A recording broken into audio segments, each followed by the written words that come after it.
Hi friends, ఈ విశ్వంలో ప్రతి పదార్థానికి వ్యతిరేక పదార్థం ఉంటుందని మనకు తెలుసు. అయితే ఈ యాంటీ మ్యాటర్ పరమాణువులు అచ్చం నీటి అలల్లా ప్రవహిస్తాయని మీకు తెలుసా?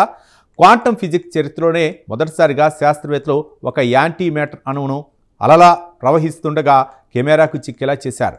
సైన్స్ ప్రపంచాన్ని షాక్ గురిచేస్తున్న ఆ పాజిట్రోనియం రహస్యం ఏంటో ఇప్పుడు చూద్దాం.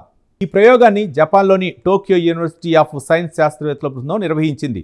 ప్రొఫెసర్ యసుకి నాగషిమా మరియు అసోసియేట్ ప్రొఫెసర్ యుగో నాగట నేతృత్వంలోని బృందం పాజిట్రోనియం అనే వింత అణువుపై జరిపిన ఈ అధ్యయన వివరాలు తాజాగా నేచర్ కమ్యూనికేషన్ జర్నల్లో ప్రచురితమయ్యాయి.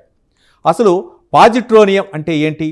ఇది ఒక ఎలక్ట్రాన్ మరియు ఒక పాజిట్రాన్ కలిసి ఏర్పడిన ఒక అత్యంత చిన్న అణువు. ఇది చాలా తక్కువ సమయం మాత్రమే బతుకుతుంది.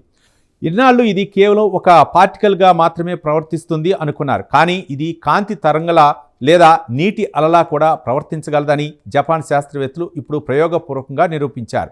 ఈ ప్రయోగం కోసం శాస్త్రవేత్తలు పాజిట్రోనియం అణువులతో ఒక కిరణాన్ని సృష్టించి దాన్ని అత్యంత పలచని గ్రాఫిన్ షీట్ను గుండా పంపారు. ఆశ్చర్యకరంగా ఆ అణువులు గ్రాఫిన్ పొరలను దాటి వెళ్తున్నప్పుడు అవి విడివిడి కణాల్లా కాకుండా ఒక అలలా విడిపోయి వింతైన ఆకృతులను సృష్టించాయి. ఇది ఆ అణువు యొక్క వేవ్ నేచర్ని పక్కాగా ధృవీకరించింది. ఈ మిస్టరీలో అత్యంత ఆసక్తికరమైన విషయం ఏంటంటే పాజిట్రోనియంలో ఎలక్ట్రాన్ మరియు పాజిట్రాన్ అనే రెండు భాగాలు ఉన్నప్పటికీ అవి విడివిడి అలలా ప్రవర్తించలేదు. ఆ రెండూ కలిసిపోయి ఒకే ఒక క్వాంటం వస్తువుగా ఒకే అలలా ప్రయాణించాయి. అంటే యాంటీ మ్యాటర్ మరియు మ్యాటర్ కలిసి ఒక వింతైన ఏకత్వాన్ని ప్రదర్శించాయన్నమాట.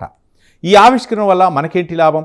పాజిట్రోనియంకి ఎలక్ట్రానిక్ ఛార్జ్ ఉండదు కాబట్టి మెటీరియల్ సైన్స్లో సున్నితమైన వస్తువులు ఉపరితలాలను పరీక్షించడానికి దీన్ని వాడవచ్చు. అంతేకాదు, అసలు యాంటీ మ్యాటర్ మీద గురుత్వాకర్షణ శక్తి ఎలా పనిచేస్తుంది అనే దశాబ్దాల నాటి ప్రశ్నకు సమాధానం వెతకడానికి ఈ వేవ్ టెక్నాలజీ ఇప్పుడు ఒక కొత్త దారి చూపించింది. చూశారుగా, కంటికి కనిపించిన పరమాణువుల ప్రపంచం ఎన్ని వింతలను దాచుకుందో.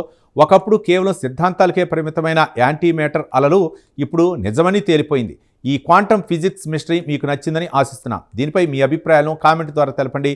వీడియో నచ్చితే లైక్ చేసి ఛానల్ని సబ్స్క్రైబ్ చేయండి. Thank you.